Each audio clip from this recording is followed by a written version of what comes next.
Bienvenue à un nouvel épisode du Samouraï de l'Ikigai. Les semaines précédentes, nous avons parlé du chi et du prana et de comment tout est énergie et vibration et que le chi ou le prana, cette énergie vitale, circule dans tout. Nous avons aussi parlé de la pleine conscience et surtout la pleine conscience en mangeant. Et nous allons un peu continuer sur ce thème du chi et des énergies et notamment aujourd'hui nous allons parler du Tai Chi Tu. Tai Chi Tu, c'est le chinois pour en fait le symbole du yin et du yang. Alors comme ici avec tous ces ikigaïstes, enfin ceux qui me rejoignent, si c'est la première fois que vous regardez cette vidéo, je vous invite à vous abonner à ma chaîne et à mettre un like sur cette vidéo parce que si vous vous abonnez, alors vous suivez chaque semaine le progrès. Le but de ces vidéos, c'est de se rapprocher de son ikigai, de trouver son ikigai et de pouvoir vivre une vie épanouie. Alors pourquoi aujourd'hui parler du symbole du yin et du yang? Parce que c'est vraiment étroitement lié à ce parcours pour trouver son ikigai. L'ikigai, si vous vous rappelez l'introduction, l'ikigai c'est un mot japonais. Ça vient du Japon et ça se traduit librement avec sa raison d'être, le sens de la vie, le chemin quelque part, notre propre chemin, trouver sa voie. Alors, en Chine, on ne parle pas de l'ikigai, mais on parle par exemple du Wu Wei, qui est une partie du taoïsme. Alors, le symbole Tao en chinois du taoïsme, ce symbole inclut en fait les aspects du yin et du yang. Ça inclut le caractère du soi, de son intériorité, de moi-même quelque part, enfin oui, du soi. Et ça a encore un dernier symbole en dessous, qui est le symbole le caractère du cheval qui court. Et donc ça met l'action. Donc le symbole Tao du taoïsme inclut que pour trouver l'équilibre, il faut aller regarder en soi et il faut faire certaines choses pour justement pouvoir être équilibré et en harmonie avec soi-même et avec l'univers qui nous entoure. Alors j'ai toujours été fascinée par autant l'ikigai que le taoïsme, et en fait je remarque que les deux sont liés. Le taoïsme, c'est la philosophie de vie qui dit on va trouver le Tao, on va trouver son chemin, son parcours. Donc en fait, si vous êtes intéressé par le taoïsme, vous êtes déjà aussi très proche de l'ikigai. Les deux en fait sont inséparablement liés, sauf qu'ils viennent de deux cultures différentes, notamment le Japon et la Chine. Mais ça a énormément de choses en commun. Et donc, pour justement se rapprocher de trouver notre ikigai, je vais aujourd'hui vous parler de ce Tai Chi Tu, le symbole du yin et du yang, pour que vous puissiez un peu plus comprendre ce qui se passe en vous, autour de vous, et comment mieux gérer son équilibre, son harmonie, son chi. Alors, ce qui est important déjà à savoir, c'est que dans notre culture occidentale, nous avons toujours eu tendance à se référer au mal et au bon, à des extrêmes. Le jour et la nuit, c'est un peu vu comme... mais quand vous regardez par exemple les écritures religieuses, on parle de la lumière, des anges, et puis il y a les parties sombres, les parties noires qui sont mauvaises, c'est l'enfer, où là il ne faut pas du tout toucher. Et donc quelque part, toute cette dualité va être mise dans des catégories avec une sorte de jugement, qu'il y a un côté qui est bon et un côté qui est mal. Dans les cultures orientales, on ne voit pas ça du tout de cette façon, car les deux en fait sont complémentaires. Et on a besoin des deux pour justement être en harmonie, être en équilibre, parce que dans le symbole yin et yang, il y a donc le côté noir et le côté blanc, et ensemble c'est un cercle, ça fait un tout. Et d'ailleurs, normalement, enfin, le dessin se fait qu'il y a tout un cercle blanc et tout un cercle noir, et les deux se marient ensemble et font qu'il y a la moitié de chacun qui sont bien équilibrés. C'est le symbole de l'équilibre, que tout soit en harmonie, et chaque élément retrouve l'autre au cœur. Donc dans le côté blanc, il y a un rond noir, et dans le côté noir, il y a un rond blanc. Pourquoi? Parce que que ce soit dans chaque obscurité, il y a de la lumière, dans chaque lumière, il y a de l'obscurité, dans la femme, il y a un peu d'homme, dans l'homme, il y a un peu de femme, etc. Donc on retrouve en fait cette totalité et c'est une vision beaucoup plus fluide parce que dans le taoïsme, on va justement aller valoriser les différences. On ne va pas voir les différences comme quelque chose de mauvais, on va justement valoriser les différences. Et on va avoir un regard sur la vie qui est très différent. Au lieu de juger, au lieu de dire cette personne, mon partenaire est très différent de moi, il fait les choses différentes que moi et ça ne me plaît pas, on va plutôt aller voir, dire tiens, il fait les choses différemment de moi. Qu'est-ce que moi je peux en apprendre? Qu'est-ce que moi je peux apporter à cette personne? Donc au lieu de juger, au lieu de critiquer, autant d'autocritique que de la critique envers les autres, on va justement avoir cette approche très holistique de dire ben, on a chaque fois deux côtés et on va aller harmoniser et rééquilibrer le tout. Pareil pour notre santé, pareil pour notre personnalité à nous. Nous avons tous des points qu'on aime moins de soi et des points qui sont plus forts, mais c'est un tout. Donc au lieu d'aller renier ces parties sombres de nous ou ces parties qu'on n'aime pas de nous, on va justement aller les accueillir pleinement et oui, accueillir le fait que ça fait partie de nous, de qui nous sommes. Donc dans le taoïsme, en fait, pour trouver son chemin, pour trouver sa voie ou pour trouver son ikigai, on va vraiment aller embrasser ou accueillir la totalité des choses et on va se comporter comme l'eau. L'eau, elle circule partout, elle va chaque fois trouver le chemin de la moindre résistance pour aller retrouver les océans et les mers. L'eau, quand on prend de l'eau, on ne sait pas l'attraper. Elle circule, elle coule dans tout. Donc pourquoi est-ce que je parle de l'eau? Parce que le but, si on veut vraiment vivre une vie épanouie et trouver son ikigai ou vivre son ikigai, le but c'est de se comporter le plus souvent possible comme l'eau. Alors dans notre culture, c'est pas du tout ce qu'on fait, parce que dans notre culture, nous a appris à vouloir attraper les choses, à vouloir les solidifier, à vouloir que les choses restent les mêmes. Mais s'il y a une chose qui est constante dans l'univers, c'est le changement. Tout est changement. Regardez la nature, regardez les saisons, regardez les animaux. Il y a les saisons, il y a l'hiver, et puis après l'hiver vient le printemps. En hiver, il y a tout qui dort, tout a l'air plutôt mort. Mais au printemps, ça renaît. Et puis ça commence à pousser. Puis ça atteint son climax en été pour après faner et aller renourrir la terre. Et donc pareil pour les animaux. La nature ou les animaux ne se demandent pas, ne se posent pas de questions, ne se disent pas oh zut, c'est l'hiver, c'est pas gai. Non, ils sont dans l'instant présent, tout est dans l'instant présent et c'est que ce n'est qu'une période et que le printemps est déjà presque de nouveau là. Alors, l'eau aussi, elle s'en fout de se dire que c'est le printemps ou l'été ou l'automne ou l'hiver. Elle coule de source, elle circule, elle va là où elle peut aller, elle se fait des chemins et s'il y a un obstacle, ben, elle va contourner l'obstacle ou bien l'eau est tellement puissante qu'elle va aller éroder l'obstacle pour quand même pouvoir passer.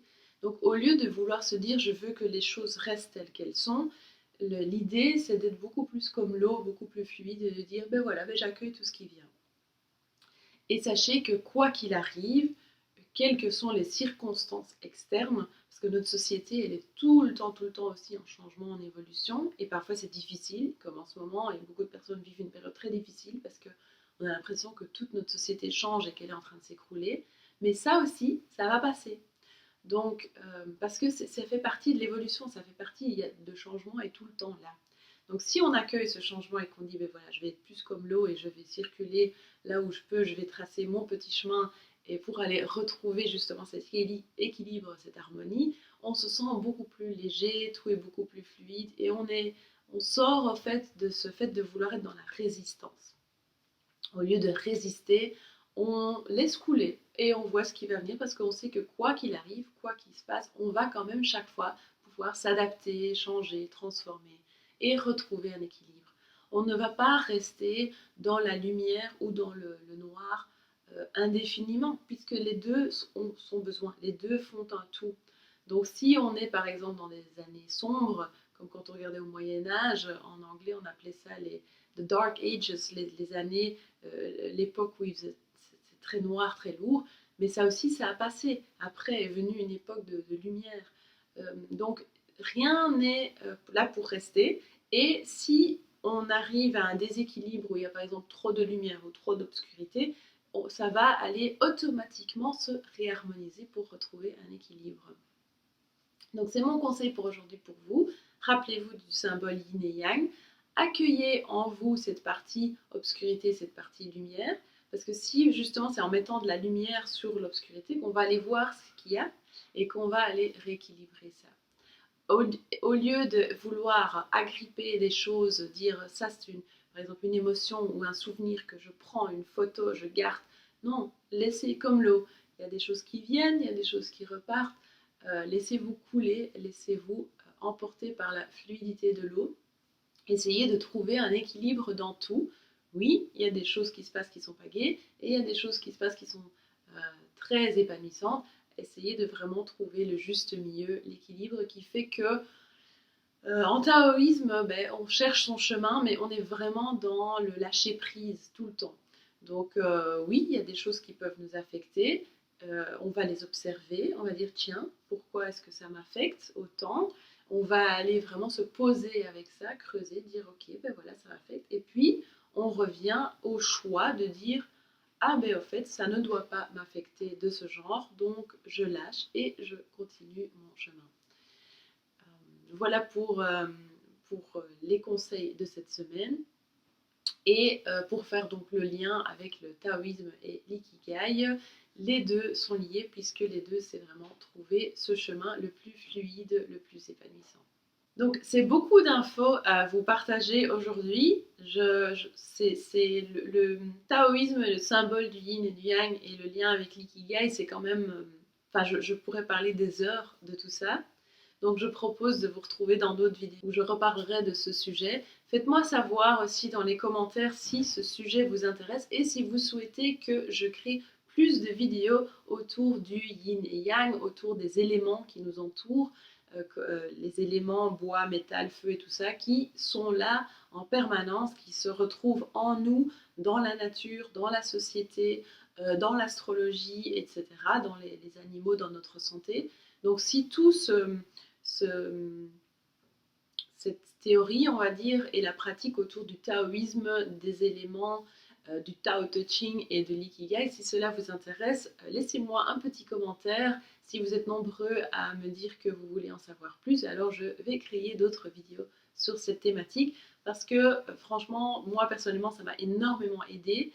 J'ai vécu en Chine aussi et j'étais souvent dans les temples taoïstes parce que c'était tellement, comment dire, on se sent bien là, les personnes, de moines ceux qui entretenaient le temple, tout était vraiment dans le laisser faire, dans ben voilà, si vous voulez faire un don, faites un don pour qu'on puisse entretenir le temple. Si vous voulez venir vous installer, boire un thé, c'est ok aussi. Si vous voulez aider à jardiner, tout était vraiment dans le non-jugement, dans que tout le monde est différent, qu'on a toutes des différences et qu'en fait c'est vraiment ça qui est la plus-value. C'est pas aller dire oh celui-là il est différent de moi donc je ne l'aime pas. C'est vraiment aller rejoindre, dire non mais en fait ça fait un tout ensemble parce que ça fait qu'on est complémentaires. D'ailleurs même si on regarde dans nos cultures occidentales, c'est Stephen Covey qui a écrit dans son livre que si on ne valorise pas les différences, si tout le monde aurait la même opinion, si par exemple deux personnes ont la même opinion, ça veut dire qu'il y a une personne qui est en trop. Puisque ça ne sert à rien dans une société dans une entreprise, d'avoir deux personnes qui ont exactement la même opinion, parce que justement, on va plus avancer, on va être plus efficace, on va aller plus loin si on a toutes des opinions différentes et qu'on valorise ces différences et qu'on crée une sorte de synergie, de symbiose, qu'on fait quelque chose avec ça. Et donc, voilà, c'est des choses qu'on retrouve un peu dans notre culture, mais pas tellement, mais qu'on retrouve vraiment dans les cultures orientales.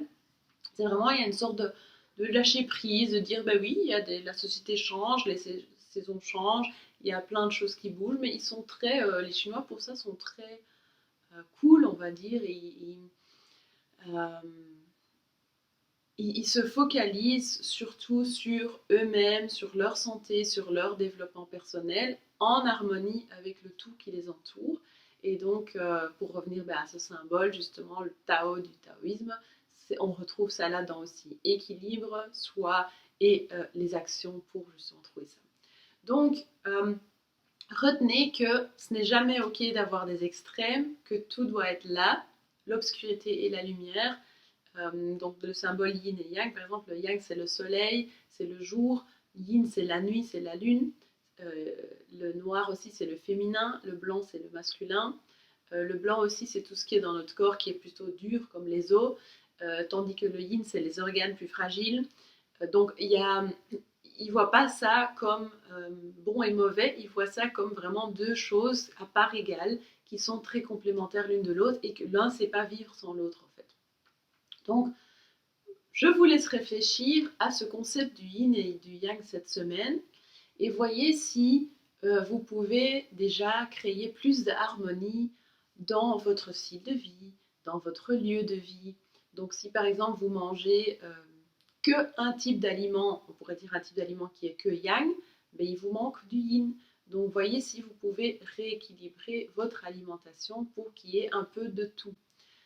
Que ce soit pas des extrêmes, pas que des choses industrielles, mais rajouter vraiment des choses qui ont de la vie, comme je disais dans la vidéo précédente, de la nourriture qui a du prana, du chi, mais varier, manger un peu de tout avec des couleurs différentes aussi. Dans votre maison, peut-être que tous vos murs sont foncés ou tous vos murs sont clairs. Voyez si avec des accents, vous ne pouvez pas aussi harmoniser pour qu'il y ait un peu plus des deux, du yin et du yang. Dans votre vie quotidienne ou professionnelle, voyez aussi, est-ce que vous êtes tout le temps en train de courir? C'est très yang. Est-ce que vous êtes tout le temps fort dans l'action? Alors, insérez des moments plus yin, des moments où vous vous posez, où vous allez vraiment faire une sorte de méditation ou une introspection, où vous dites, voilà, maintenant je vais juste me focaliser 5 minutes sur ma respiration et je vais me poser. Donc ça aussi, ça va rééquilibrer. Parce que si on a trop de yang ou trop de yin, ben là, on n'est plus dans cet équilibre du cercle où il y a les deux parties qui sont à part égale. Voilà, je vais m'arrêter là pour aujourd'hui parce que la vidéo est déjà beaucoup plus longue que prévu. En tout cas, laissez-moi savoir si cette thématique vous intéresse et si vous voulez en savoir plus. Abonnez-vous à ma chaîne si ce n'est pas encore fait. Si vous souhaitez aussi vous abonner au conseil Ikigai et recevoir les conseils par mail dans votre boîte mail, cliquez sur le lien dans la description pour vous inscrire gratuitement. Et je vous retrouve très bientôt avec des nouveaux conseils Ikigai et des nouveaux épisodes du Samouraï de l'Ikigai. Merci pour votre attention, très belle journée, à bientôt.